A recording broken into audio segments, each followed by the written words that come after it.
एक बार की बात है, एक शहर में एक परिवार रहता था जिसमें एक लड़का और उसके माँ बाप थे। वह बहुत अमीर तो नहीं थे, लेकिन उनमें बहुत प्यार था। कुछ दिनों के बाद उस लड़के की शादी हो गई। उसकी शादी एक सलोनी नाम की एक लड़की से हुई। वह बहुत लालची थी। वह अपने पति को किटी पार्टी में जाने के लिए बार बार नए कपड़े और गहने लाने को बोलती थी। उसके पति ने उनको समझाया कि अपनी बराबरी वालों से ही दोस्ती करना। अगर तुम महीने में 10 बार किटी पार्टी में जाओगी तो तुम्हें हर बार नए कपड़े और गहने कौन दिलाएगा। लेकिन वह अपने पति से ही झगड़ा करना शुरू कर देती है और बोलती थी कि अगर मैं नए कपड़े और गहने पहनकर नहीं जाऊंगी तो मेरी सहेलियां मेरा मजाक उड़ाएंगी। तुम ज़्यादा कमाने की तो सोचते नहीं, बल्कि मुझे ही रोकते रहते हो।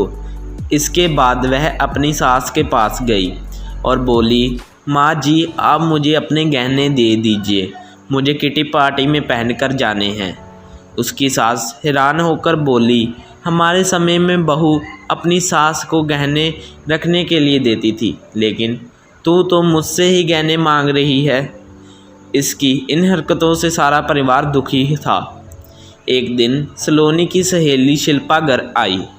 उसने सलोनी की सास से सलोनी के बारे में पूछा। उन्होंने बताया कि सलोनी पार्टी में गई है। शिल्पा ने सलोनी की सास को पूछा कि आप इतनी दुखी क्यों दिख रही हैं।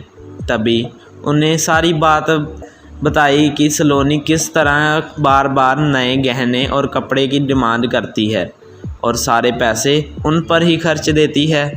वह शिल्पा से पूछती है कि ज़्यादा ज़रूरी रोटी है या दिखावा। शिल्पा ने कहा कि ज़्यादा ज़रूरी है रोटी, लेकिन सलोनी को यह बात समझानी होगी। सलोनी की सास ने पूछा, वह कैसे? इसके बाद शिल्पा ने कहा, देखते जाइए। शिल्पा ने अपने जितने भी गहने और नए कपड़े थे सब लाकर सलोनी के घर रख दिए और उनका सारा राशन और फर्नीचर लेकर अपने घर चली गई। जब सलोनी घर आई तो अपनी अलमारी में नए गहने और कपड़े देखकर बहुत खुश हुई। इसके बाद वह अपनी सास से बोली, ये किसके हैं? तो उसकी सास बोली, ये सब तेरे हैं, तुझको अब जितना बदल के पहनना है पहन ले। सलोनी उनमें से नए कपड़े और गहने पहनकर घर में ही झूमने लगी। कुछ देर के बाद वह जब रसोई में गई तो उसने देखा कि घर में सारा राशन गायब है। राशन के डिब्बे में गहने हैं। वह अपनी सास से बोली, ये क्या है? घर का सारा राशन और फर्नीचर कहाँ है? उसकी सास बोली, वह सब बेचकर ही तो तेरे लिए नए कपड़े लेकर आए हैं, अब तू इनको ही बदल बदल कर पहन। सलोनी बोली, लेकिन गहनों से पेट थोड़ा भरा जाता है, खाना तो खाना ही पड़ेगा। तभी सलोनी की सहेली शिल्पा भी आ गई। उसने कहा, जब पहले तुम्हारी सास ने तुमको समझाने की कोशिश की तो तुम नहीं मानी, इसलिए हमने ये सब किया। अगर तुमको लगता है कि तुम्हारा पति अच्छा नहीं कमाता तो तुम खुद नौकरी क्यों नहीं करती? तुमको इन फालतू के दिखावे से बचकर अपने घर पर ध्यान देना चाहिए।